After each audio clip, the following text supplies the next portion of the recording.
Не лише чужих майстрів ми обсираємо, своїх ми також дуже добре обсираємо.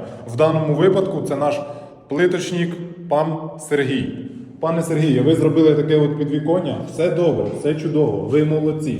Але буквально зовсім трошечки, зовсім 2 мм потрібно було видвинути це підвіконня.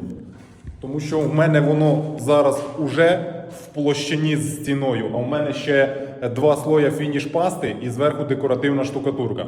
Ми вийдемо з цієї ситуації, але в подальшому чуть-чуть більше уваги.